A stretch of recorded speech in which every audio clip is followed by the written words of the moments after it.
অভিভাবক যদি মেয়ের পছন্দের ছেলের সাথে বিয়ে দিতে রাজি না হন, তাহলে নিজেরা কি চরিত্র হেফাজতের জন্য বিয়ে করতে পারবে? বিয়ে করা কি সুন্নত নাকি ফরজ? আমরা দেশের স্বনামধন্য একটি ফার্মাসিউটিক্যালস কোম্পানিতে চাকরি করি। সেদিন আমার সামনে একজন রিক্সা চালক সামান্য একটু পেইন নিয়ে একজন ডাক্তারের নিকট আসলেন। তাকে 60 থেকে 70 টাকার ওষুধ দিলেই হতো, কিন্তু তাকে 700 থেকে 800 টাকার ওষুধ দিয়ে তার উপর অন্যায় করলেন। ডাক্তারগণ অনেক কোম্পানির সাথে কন্ট্রাক্টের কারণে রোগীদের সাথে এমন করে থাকেন। এই অন্যায়ের ভাগীদার আমরাও হব কিনা? এতেকাফ কত রমজান থেকে করা উত্তম? এতেকাফ অবস্থায় কি কি করা যায় আর কি কি করা যাবে না, একটু জানাবেন। কারণ আমাদের সমাজে এতেকাফ নিয়ে অনেক ভুল শর্ত দেওয়ায় অনেকে ভয় আর এতেকাফ করতে চায় না। ভাইরে, 3টা ইবাদতের স্বাদ খুব দ্রুততার সাথে বান্দা পায়, নগদে পায়। এর ভিতরে একটা হলো সিজদা, নামাজ। একটু আগে বললাম, যদি সুন্দর করে পড়েন আপনি নগদে স্বাদ পাবেন। এটা লম্বা সিজদা দিয়ে একটু চোখের পানি ফেলায় দেখেন, আল্লাহর কাছে খুব স্বাদ পাবেন, তৃপ্তি পাবেন। আরেকটা হলো এতেকাফ। এতেকাফ, সুবহানাল্লাহ, এর স্বাদ যে পাইছে তাকে আর কেউ বেঁধে রাখতে পারবে না। আমার বুঝজ্ঞান হয়েছে থেকে আমার আব্বা জান রহমতুল্লাহ আলাইকে আমি দেখেছি, আব্বা রমজানে সবসময় এতেকাফ করতেন। সচরাচর কোনো বিশেষ বিপদ না হলে তিনি এতেকাফ ছাড়তেন না। আব্বাজান রহমতুল্লাহ আলাই গত আগস্ট মাসের 18 তারিখে দুনিয়া থেকে চলে গেলেন। কয়েক মাস হলো। গত রমজানে আল্লাহর বান্দা ক্যান্সারে আক্রান্ত। গ্রামের বাড়ি পাঠাইছি আমি, ডাক্তার বলছে অবস্থা ভালো না, লক্ষণ ভালো না, একটু গ্রাম থেকে ঘুরে আসুক। আমি গ্রামে পাঠাইছি। উনি গিয়ে মসজিদে এতেকাফ বসে গেছে এবং শেষ দশক পুরাটা মসজিদে এতেকাফ করলেন। মারাত্মক ব্যথা, ক্যান্সারের পেইন। আমি বলছি কিভাবে এতেকাফ বসছে উনি? আম্মা বলে যে উনি এতেকাফ বসছে, উনি বলে যে আমি ভালো আছি, তোমাদের টেনশন করা লাগবে না, এতেকাফ ছাড়া আমি থাকতে পারবো না। শেষ দশক পুরোটা এতেকাফ করলেন। আজকের এই রমজানে আল্লাহর বান্দা কবরের বাসিন্দা। আমি নিজে আলহামদুলিল্লাহ চেষ্টা করি রমজানে এতেকাফ করার, চেষ্টা করি। খুব বিশেষ অসুবিধা না হলে আমার বুঝজ্ঞান হচ্ছে আমি চেষ্টা করি আমলটা। অন্য আমল করতে পারি না, এটা ছাড়ার চেষ্টা করি না, মানে এটা ছাড়তে চাই না, চেষ্টা করি এটা করার। এতেকাফের নগদ স্বাদ পাওয়া যায় ভাই, অভূতপূর্ব এক স্বাদ। যারা করেছেন তারা জানেন। আল্লাহর ঘরে একটু বসে যান, বসে এবাদবন্দি করেন। আপনার ফিল হবে কি জানেন? ফিল হবে গাট্টি বসকা নিয়ে আল্লাহর চৌকাঠে এসে পড়ে গেছে। এরকম একটা ফিল হবে, অনুভব হবে, অসম্ভব ভালো লাগা কাজ করবে। বিশেষ করে এই মোবাইল টিপি দুনিয়ার হাজারটা কাজে, ইজি কাজে বিজি থাকার এই সময়ে 10টা দিনের জন্য আপনি নিজেকে বন্দি করে ফেলেন মসজিদে, অন্যরকম একটা স্বাদ পাবেন। আরেকটা ইবাদতের স্বাদ নগদ পাওয়া যায়, অনেক ইবাদতের স্বাদই নগদ পাওয়া যায়। আমি 3টা আমার অভিজ্ঞতার আলোকে বলছি। সেটা হলো আরাফাতের ময়দানের দোয়া। আল্লাহ যাদেরকে তৌফিক দিয়েছেন তারা জানেন কি তৃপ্তি, কি স্বাদ, কি ভালো লাগা। সেই দুপুর থেকে দোয়া একদম সূর্য অস্ত যাওয়া পর পর্যন্ত লম্বা সময়, কয়েক ঘন্টা পর্যন্ত চাইতে চাইতে আল্লাহর কাছে মন ভরে চাওয়া যায়, খুব ভালো লাগা কাজ করে। আল্লাহ আমাদেরকে সব ইবাদতের স্বাদ পাওয়ার তৌফিক দান করুন। তাহলে ভাইরা আমার, এতেকাফ ইনশাআল্লাহ আমরা করবো তো? আল্লাহ চাহেন তো? খুব লজ্জার কথা যে আমাদের দেশে মসজিদগুলোতে এতেকাফের জন্য টাকা দিয়ে লোক ভাড়া করা লাগে, আছে না নাই? আহারে কপাল পড়া রে। নবী করিম সাল্লাল্লাহু আলাইহি সাল্লাম রমজানের রোজা ফরজ হওয়ার পর থেকে নিয়ে দ্বিতীয় বা তৃতীয় হিজরিতে রমজান রোজা ফরজ হওয়ার পর থেকে নিয়ে তার ওয়াফাতের আগ পর্যন্ত একটি বারের জন্য এতেকাফ ছাড়া থাকেন নাই। যে আমলটা নবী করিম সাল্লাল্লাহু আলাইহি সাল্লামের জীবনে একবারও ছাড়েন নাই, আমরা বেশিরভাগ লোক জীবনে একবারও করি নাই। হাত তোলেন দেখি কারা কারা এতেকাফ করছেন মসজিদ 10 দিন রমজানের শেষ 10 দিন ফুল এতেকাফ করছেন, জীবনে একবার হলেও করছেন। যারা হাত তোলেন দেখেন কয়টা হাত উঠছে, গোনা যাবে না। এর মানে হলো ম্যাক্সিমাম মানুষ আমরা জীবনে একবারও করি নাই। যে আমল আমার নবী সাল্লাল্লাহু আলাইহি সাল্লাম জীবনে কখনো ছাড়েন নাই, সেটা আমি কখনো জীবনে একবারও করি নাই। আরে ভাই, চরম শত্রুর সাথেও তো এরকম বিপরীত থাকে না, সেখানে আপনার নবীর সাথে আপনার এরকম বৈপরীত্য। এতেকাফ করবেন তো ইনশাআল্লাহ? আপনি কিসের বিজি? আপনি আমার নবীর চাইতে আপনি বেশি বিজি, যিনি কাফাতুন নাসের কাছে রাসূল হয়ে এসেছেন। গোটা পৃথিবীর মানুষের জিম্মাদারি যার মাথায় ছিল, মদিনা রাষ্ট্রের প্রধান যিনি ছিলেন, শেষ 10 দিন আসছে সব কাজ বন্ধ, মসজিদে এসে পড়ে যেতেন। উনি যদি পারেন, আপনি কি ব্যস্ত? এতেকাফ করবো তো ইনশাআল্লাহ? রমজানের শেষ দশকে এতেকাফ করবেন, সামনের বছর নিয়ত করছেন যারা, হাত তোলেন দেখি। সিরিয়াস যারা নিয়ত করছেন, আল্লাহ আমাদের তৌফিক দান করুন, আর বাকিদেরকে আল্লাহ তাআলা নিয়ত করার তৌফিক দান করুন। এতেকাফ করবো তো ইনশাআল্লাহ? এতেকাফ করা অবস্থা কি কি নিষেধ? এতেকাফের বাইরে আপনার যা যা নিষেধ, এতেকাফ অবস্থায় তা তা নিষেধ। হারাম কোনো কাজ তো বাইরেও করা যাবে না, মসজিদেও করা যাবে না। তবে এতেকাফরত অবস্থায় আপনি দুনিয়ার কাজ কাম এতেকাফে বসে বসে করবেন না। একান্ত যেটা বাধ্য, আপনার ব্যবসা বাণিজ্য অন্যান্য কাজ যেগুলো না করলে নয়, আপনি মসজিদে বসে ওইটার উপর আপনার ডিপেন্ডেন্ট, আপনার চলতে হয়, আপনি জরুরি 2-4টা কাজ করা লাগলো সেগুলো করলেন। ওখানে বসে বসে আপনি রীতিমতো এটা দোকান বানায় ফেলবেন না আর কি। ওখানে বসে দুনিয়াবি প্রয়োজনীয় কাজগুলো আপনি সারতে পারবেন, যেগুলো আপনার জন্য জরুরি সেগুলো আপনি করতে পারবেন। এছাড়া আপনি মসজিদের ভিতরে নিজেকে আবদ্ধ করে ফেলবেন। এটা করবেন হলো 20 রমজান সূর্য অস্ত যাওয়ার আগে আগে মসজিদে ঢুকবেন। 20 রমজান সূর্য অস্ত যাওয়ার আগে আগে মসজিদে ঢুকবেন। এরপর থেকে সূর্য ঈদের চাঁদ দেখা যাওয়ার আগ পর্যন্ত মসজিদে থাকবেন। ঈদের চাঁদ দেখা যাওয়ার সংবাদ শুনছেন, এরপর বের হয়ে যাবেন। এই 10 দিন আপনি মসজিদে অবস্থান করবেন, নিজেকে সেখানে আবদ্ধ করে রাখবেন। এবং এর মধ্যে আপনি বাহিরে যাবেন না। বাহিরে যাবেন টয়লেটের জন্য, পেশাব পায়খানা করার জন্য, একান্ত জানা হল না সেই জন্য যাবেন। এমনকি খাবারটা এনে দেওয়ার লোক থাকলে আপনি বাসায়ও যাবেন না। খাবার এনে দেওয়ার কোনো লোক নাই, কোনো ব্যবস্থা নাই, এরকম কোনো জায়গায় যদি ইতিকাফ করেন, তাহলে শুধু খেতে চেয়ে কারোর সাথে কথাবার্তা না বলে সোজা আবার চলে আসবেন, ব্যাস। অর্থাৎ 10 দিন আপনি মসজিদে বন্দি রাখলেন নিজেকে, শুধু ইবাদতবন্দির জন্য, ব্যাস। এই হলো ইতিকাফ। সেখানে আপনি তেলাওয়াত, তাসবিহ, ঘুম, অন্য সাধারণ কাজ কাম সবই করতে পারবেন। এমনকি যে বললাম, দুনিয়ার যে কাজ না করলে না, সেটাও আপনি জরুরি কাজ মসজিদে বসে করতে পারবেন। বাইরে যে দোকানদারি করতে পারবেন না 10 দিনের জন্য। করবো তো ইনশাআল্লাহ। ইতিকাফের ফজিলত হলো নবী করিম সাল্লাল্লাহু আলাইহি ওয়াসাল্লাম জীবনে কখনো ছাড়েন না। আল্লাহ আমাদেরকে আমলটা করার তৌফিক দান করুন। অভিভাবক যদি মেয়ের পছন্দের ছেলের সাথে বিয়ে দিতে রাজি না হন, তাহলে নিজেরা কি চরিত্র হেফাজতের জন্য বিয়ে করতে পারবে? দেখুন, আমাদের তরুণদের মধ্যে এখন এই প্রবণতা খুব জোরে সোরে চলছে যে বাপ মাকে রাজি করাতে পারে নাই, তো নিজের কাজ নিজে সেরে ফেলার চেষ্টা করতেছেন এবং প্রশ্ন করেন যে হুজুর, পালিয়ে বিয়ে করা জায়েজ আছে কিনা? ভাই, পালিয়ে চুরি করতে হয়, বিয়ে না। পালিয়ে কি করতে হয়? চোরে চুরি করে পালায়া। আপনি বিয়ে করবেন, এটাকে ভালো কাজ না খারাপ কাজ? তো ভালো কাজে আবার এই পালাপালি কেন করবেন? পালাপালি করবে তো চোর ডাকাইতে, ঠিক না বেঠিক?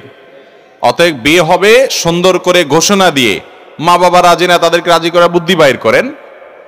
আর যদি কোনো জায়গায় মা বাবা রাজি না হন, তো ওখানেই আপনাকে করতে হবে।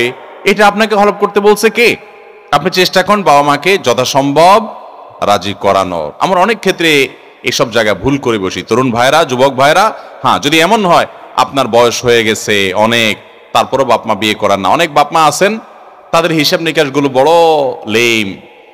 অনেক বাপ মা আছেন যে ধরুন ছেলে অনেক উপার্জন করে, এখন বিয়ে দিলে এই উপার্জনগুলো আর এককভাবে বাপ মা পাবে না, এই জন্য দেখা যায় না ছেলের বিয়েকে আটকায় রাখে।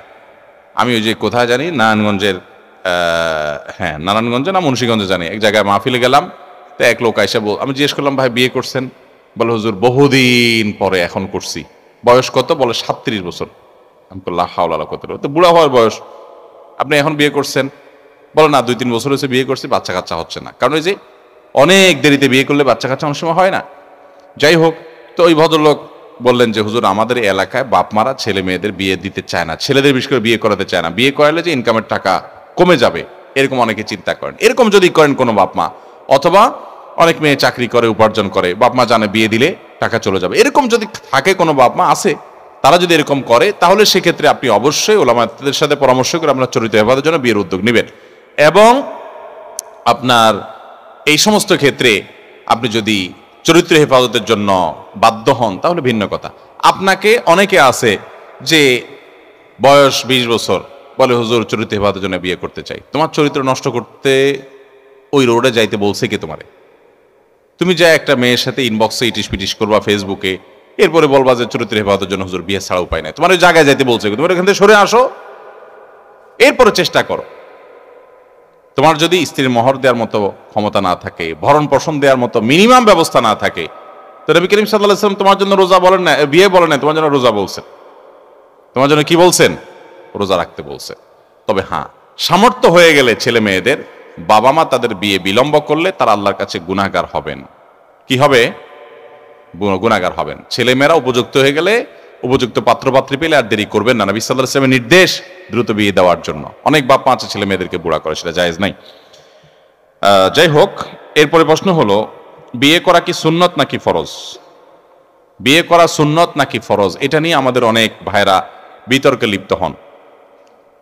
বিয়ে করা এটা সাধারণ এবং স্বাভাবিক অবস্থায় সুন্নাহ। স্বাভাবিক অবস্থা বিয়ে করা কি সুন্নাহ, যখন মানুষ লেভেলে থাকবে। এই লেভেল বা স্বাভাবিক অবস্থা বলতে কি বোঝায়? এর মানে হলো একজন মানুষ বিয়ে করলে স্ত্রীর ভরণ পোষণ দিতে পারেন, সে ক্ষমতা তার আছে, সেই আর্থিক সঙ্গতি আছে, মোহর দেওয়ার ব্যবস্থা আছে। আবার বিয়ে না করলে যে সে গুনাহে লিপ্ত হবে এরকমও না। অর্থাৎ বিয়েটা করার সুযোগ আছে, না করলে তার কোনো অসুবিধাও নাই, এরকম তার নিজের প্রতি নিজের কনফিডেন্ট আছে, আত্মবিশ্বাস আছে। এরকম সাধারণ অবস্থায় বিয়ে করা হলো সুন্নাহ। নবী করিম সাল্লাল্লাহু আলাইহি সাল্লাম বলেছেন, আন-নিকাহু মিন সুন্নতি, বিবাহ আমার সুন্নাহর অংশ। তবে ফামান রাগিবা আন সুন্নতি ফালাইসা মিন্নি, যে ব্যক্তি আমার সুন্নাতকে এড়িয়ে চলে, সুন্নাত মানতে চায় না, সে আমার উম্মত না। তো এই জন্য বিয়ে সাধারণ অবস্থায় করা সুন্নাহ, কিন্তু কখনো কখনো বিয়ে ফরজ হয়। কখন বিয়ে করা ফরজ? যদি কেউ বিয়ে করার মতো তার আর্থিক সঙ্গতি আছে, আবার বিয়ে না করলে তার চরিত্র হুমকির মধ্যে পড়বে, এরকম পরিস্থিতিতে তার জন্য বিয়ে করা কি ফরজ বা আবশ্যক। বিয়ে করা তার জন্য জরুরি, ওয়াজিব, সে বিয়ে করতে হবে। যদি সে বিয়ে না করে চরিত্র রক্ষা হবে না, তাহলে সেক্ষেত্রে তাকে বিয়ে করা বাধ্যতামূলক তার জন্য। আবার বিয়ে করা কখনো কখনো নিষেধ, না জায়েজ। কখন বিয়ে করা না জায়েজ? যদি আপনি বিয়ে করার মতো আর্থিক সঙ্গতি নাই, শারীরিক সক্ষমতা নাই, বিয়ে করলে বরং স্ত্রীর আরো হক নষ্ট করবেন, আপনি নষ্ট করতে হবে আপনাকে, এছাড়া উপায় নাই, আপনি জানেন, তাহলে সেক্ষেত্রে আপনার জন্য বিয়ে করা বরং নাজায়েজ এবং নিষিদ্ধ। তাহলে বিয়ে করা কখনো ফরজ হয়, কখনো নিষিদ্ধ হয়, আবার স্বাভাবিক অবস্থা কি থাকে, এটা সুন্নাহ। কিন্তু সুন্নাহ মনে করে এটাকে ছোট মনে করবেন না। সমস্ত নবী রাসূলগণ বিয়ে শাদী করেছেন, এক দুজন নবী বাদে, আর বাকি সমস্ত নবী রাসূলগণ বিবাহ শাদী করেছেন। বিবাহ শাদী করতে গিয়ে ইবাদত বন্দেগী একটু কম হয়, তারপরে বিয়ে শাদী করাটা উত্তম। আমাদের অনেক ভাইরা আছেন, অনেক বোনরা আছেন, বিয়ে শাদী করতে চান না। অনেক শিক্ষিতদের মধ্যে আছে এই প্রবণতা যে বিয়ে শাদী করলে ঝামেলা, ইবাদত বন্দেগী করা হয় না, ম্যাচ করে না, গন্ডগোল ফাসাদ হয়, ঝামেলা থেকে দূরে থাকেন না। এই ঝামেলা পোহাইলে আপনি সওয়াব পাবেন। কিছু কিছু ঝামেলা আপনাকে সহ্য করতে হবে, ইবাদতের অংশ এটা।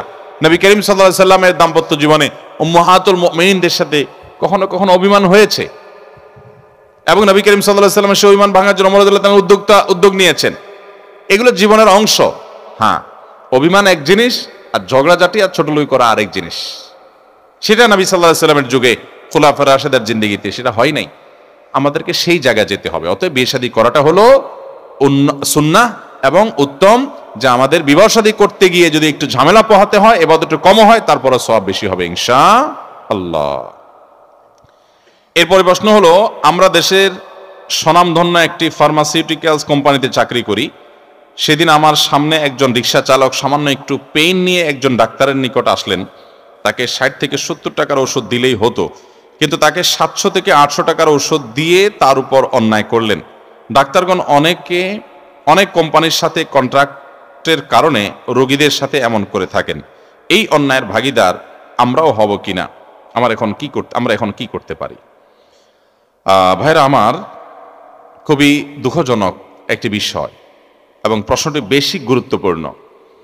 এই ভাই নিজে চাক্ষুষ, তিনি নিজে সাক্ষী যে এরকম কোনো ডাক্তার সাহেব করেছেন, তিনি দেখেছেন, তিনি মেডিকেল ফার্মাসিউটিক্যালস কোম্পানিতে চাকরি করেন। আমরা প্রায় সময় বলার চেষ্টা করি, আমাদের ডাক্তার ভাইয়েরা যারা কোম্পানির কাছ থেকে বিভিন্ন রকমের সুবিধা উৎকোচ গ্রহণ করেন, তাদের জন্য উৎকোচ গ্রহণ করা জায়েজ নাই। তাদের জন্য উৎকোচ গ্রহণ করা কি নাই? জায়েজ। আপনাকে রোগী যে ফি দিয়েছে, সে ফির বিনিময়ে আপনি তাকে সুপরামর্শ দিতে বাধ্য, এটা তার সাথে আপনার চুক্তি, এটা আপনার প্রাপ্য। তার প্রাপ্য হলো তাকে সুপরামর্শ দিবেন। তাকে পরামর্শ দিতে গিয়ে আবার আরেক পক্ষ থেকে আপনি মাঝখান থেকে লাভ খাবেন, এটা আপনার জন্য জায়েজ নাই। আপনি বলবেন আমাকে খুশি হয়ে কোম্পানি দেয়, আমি তাদের ওষুধ লিখলেও দেয়, না দেখলেও দেয়। আমার প্রশ্ন হলো, ওই কোম্পানি এত উদার, এত ভালো, আমাকে দেয় না কেন? আপনাকে কেন দিচ্ছে? আপনাকে দেওয়ার মানেই হলো আপনাকে কি করা? প্রভাবিত করা। হ্যাঁ, কোন একটা ওষুধ নতুন বের হয়েছে, এটা স্যাম্পল দিয়েছে, সেটা ভিন্ন বিষয়। বা খুব হালকা পাতলা কিছু দিয়েছে প্রচারণার অংশ, একটা প্যাড দিয়েছে, কলম দিয়েছে, এই জাতীয় কিছু দিয়েছে জাস্ট প্রচারণার অংশ হিসাবে, কিংবা ওই বিষয়ে আপনার জানাশোনার জন্য, যে এই কোম্পানির ওষুধটা আছে আপনি জানলেন, সেটা ভিন্ন বিষয়। কিন্তু রীতিমতো উৎকোচ, আমরা জানি অনেক ডাক্তার সাহেবদের ঘর বাড়িতে এসি পর্যন্ত কোম্পানি, বিভিন্ন কোম্পানি লাগায় দেয়, তাদেরকে গাড়ি পর্যন্ত উপহার দেয়, পয়সা কড়ি, এটা সেটা অনেক কিছু তাদের জন্য তারা প্রোভাইড করে। এগুলো ভাই জায়েজ নাই। আমাদের অনেক ডাক্তার ভাইরা আছেন আল্লাহর জন্য হারাম থেকে বেঁচে থাকেন, আবার অনেকে আছেন হারাম থেকে বাঁচতে পারে না। হারাম থেকে বাঁচার জন্য কিন্তু একটা মেরুদণ্ড লাগে, শক্ত একটা কি লাগে, এটা সবাই পারে না, সবাই পারে না। অনেক গরিব মানুষ, তার মেরুদণ্ডটা অনেক শক্ত, ইমানটা অনেক মজবুত, সে হারামকে ডিনাই করার মতো ইমানি শক্তি রাখে। এলো বাপের বেটা, এলো আসল সাহসী, যে হারামকে না করতে পারে। আর যে হারাম পাইলেই কাইতে হয়ে যায়, না পয়সা চাই, এ লোক হলো ঢিলা, দুর্বল, তার মেরুদণ্ড কি নাই, শক্ত। আল্লাহ আমাদের সবাইকে শক্ত মেরুদণ্ডওয়ালা অর্থাৎ শক্ত ইমানওয়ালা হওয়ার তৌফিক দান করুন। হারামকে না করবো তো ইনশাআল্লাহ। তো এইভাবে উপার্জন করা আমার ডাক্তার ভাইদের জন্য জায়েজ নাই, জায়েজ নাই, সম্পূর্ণ না জায়েজ। কমিশন খান রোগীকে পাঠাইয়া, সম্পূর্ণ না জায়েজ। তেমন কোনো উল্লেখযোগ্য কোনো আলেমের দ্বিমত আছে ব্যাপারে আমার জানা নাই, সমস্ত উলামা ইকরাম একমত যেটা হারাম এবং গুনাহ হবে। আল্লাহ আমাদের ডাক্তার ভাইদেরকে হারাম থেকে বেঁচে থাকার তৌফিক দান করুন। এই যে রিক্সা চালক বেচারার 60-70 টাকার ওষুধ দিলে হতো, তাকে 700-800 টাকার ওষুধ দিলেন। ফার্মাসিউটিক্যালসে চাকরি করেন ওই বেচারা তো বুঝেন, অনেক সময় দেখে আমরাও বুঝতে পারি সাদা চোখে, যে অযথা টেস্ট এটা সেটা দিয়ে সেখান থেকে কমিশন খাওয়া। এটা আমাদের দেশে অসুস্থ মানুষদের সাথে রীতিমতো প্রহসন। আল্লাহর ভয় কি হয় না, যে একটা অসুস্থ মানুষ, বিপদগ্রস্ত মানুষ, তাকে যেখানে সহযোগিতা করা দরকার, উল্টে আরো ওই চান্সে আপনি তাকে, তার পেট কেটে আপনি তার উপরে জুলুম করে তার রক্ত চুষে আপনি উপার্জন করছেন। আল্লাহ তাআলা আমাদের ভাইদেরকে হেদায়েত দান করুন। আমরা হারামকে না বলবো তো ইনশাআল্লাহ, হারাম থেকে বেঁচে থাকবো তো ইনশাআল্লাহ। আল্লাহ আমাদেরকে সেই তৌফিক দান করুন। এখন কথা হলো, এই ফার্মাসিউটিক্যালসে যে ভাই চাকরি করেন তার চাকরি জায়েজ হবে কিনা?